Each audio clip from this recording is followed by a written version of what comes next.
महात्मा कौन है या महात्मा को कैसे पहचाने। मित्रों, कई लोगों ने यह प्रश्न किया है। तो मित्रों, महात्मा कौन है और कैसे पहचाने, यह जरूर हम आपको बताएंगे। मित्रों, महात्मा वो नहीं है जो चंदन टीका करता हो, बड़ा बड़ा दाढ़ी रखता हो। ये कोई जरूरी नहीं है कि पीला वस्त्र ही पहनता हो। नहीं नहीं, महात्मा वो भी हो सकता है जो पर पर स्त्री का संग न करता हो, अपने स्त्री के संग रहता हो, अपने पत्नी में अनुराग हो, मिथ्या भाषण न करता हो, दूसरों का बुराई न करता हो, वो भी महात्मा है। जो घर में रहता है, जो जो संन्यास लेकर घूम रहा है, सत्य मार्ग पर चल रहा है, वो भी महात्मा है। यानी उसका कोई वेशभूषा नहीं है, उसका कोई वेशभूषा नहीं है। ऐसा नहीं आप कह सकते कि महात्मा और संत वही है जो बड़े बड़े जटा रखे हैं, बड़े बड़े दाढ़ी रखे हैं, पीला या लाल वस्त्र पहनते हैं। नहीं, ये कोई जरूरी नहीं है। हाँ, इस वस्त्र में भी हो सकते हैं, बड़ा बड़ा दाढ़ी भी हो सकता है, बड़ा बड़ा जटा भी हो सकता है, नहीं भी हो सकता है, गृहस्थ भी साधु महात्मा हो सकते हैं, सन्यासी भी हो सकते हैं। ये कोई जरूरी नहीं। मित्रों, ये भी कहा गया है कि कैसे पहचान करें। तो उसका पहचान करने के लिए उनका आचरण, उनका विचार, उनकी वाणी, उनका व्यवहार, इसी से हम और आप जो है उनका पहचान कर सकते हैं। और कैसे दिखते हैं, इसका कोई रूप रंग नहीं। हाँ, महात्मा वही है जो सत्य मार्ग में चलता हो, वो चाहे गृहस्थ हो या सन्यासी। आप अपने घर में ही रहिए, परिवार का पालन पोषण करिए, सत्य मार्ग पे चलिए, असत्य न बोलिए। जो भी बोल रहे हैं, वाणी जो है सोच समझ कर बोलिए। कहा भी गया है कि वाणी ऐसी बोलिए, मन का आपा खोए, औरन को शीतल करे, आपो शीतल हो। तो ऐसी वाणी बोलिए कि दूसरों को जो है आपकी बातों को सुनकर आनंद आए और आपको भी आनंदित होता है। आप इस बात का गौर करिए। तो महात्मा वो है। महात्मा ऐसा नहीं कि आप उसी को कहेंगे जो संसार मान चुका है कि नहीं, जो नहीं बड़े बड़े बाल है, बड़ा चंदन चंदन लगाते हैं, पीला वस्त्र पहनते हैं। नहीं नहीं, उस रूप में भी झगड़ा भी हो सकता है। काल नेमी का आपने नाम सुना, काल नेमी ने साधु के भेष में आकर ठगा था। तो अलग अलग रावण जो है सीता जी का हरण करने के लिए कौन सा भेष पकड़ा था?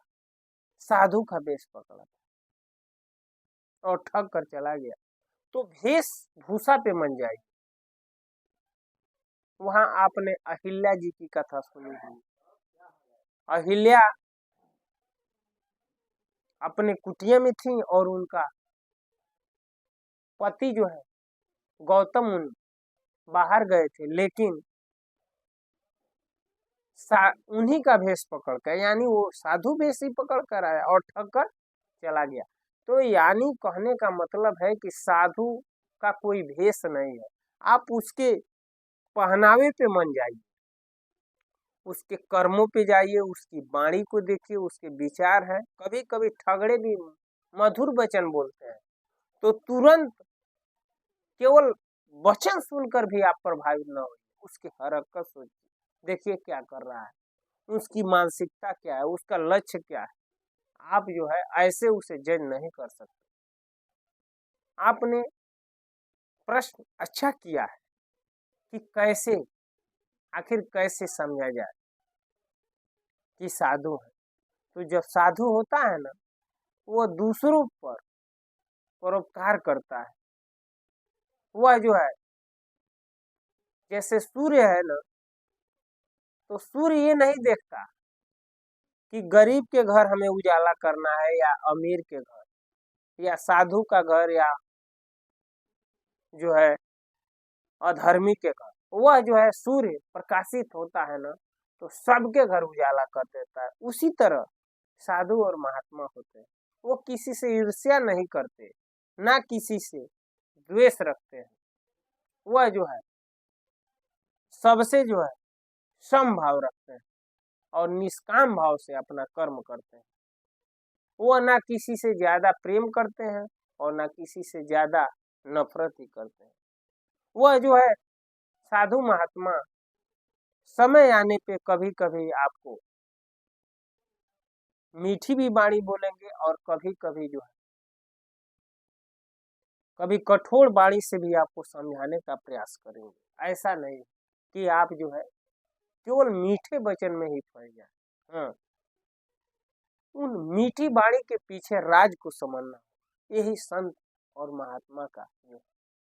और आप जो है संत बनने के लिए ऐसा नहीं है कि आप वन में जाएंगे तभी आप संत हैं। सबसे बड़ा त्याग तो आप समाज में रहते हुए करिए, क्योंकि इस समाज में अच्छा करने की आपको जरूरत है। क्योंकि समाज इतना कुरीतियां भर चुकी हैं, इतना जो है इसमें जो है विष फैल चुका है कि लोग जो है पाश्चात्य देश की संस्कृति को अपना रहे हैं और समाज में जो है आने वाली पीढ़ी जो है गलत मार्ग का चयन कर रही है। तो इसलिए असली महात्मा तो है जो समाज में बढ़ रहे हैं कलह को सही कर दे। आप जो है समाज में रहिए और समाज में क्या गलत मैसेज युवाओं तक पहुंच रहा है उसको सही करिए। आप एक ऐसा उदाहरण पेश करिए ताकि हमारा समाज जो है सही मार्ग पे चला है।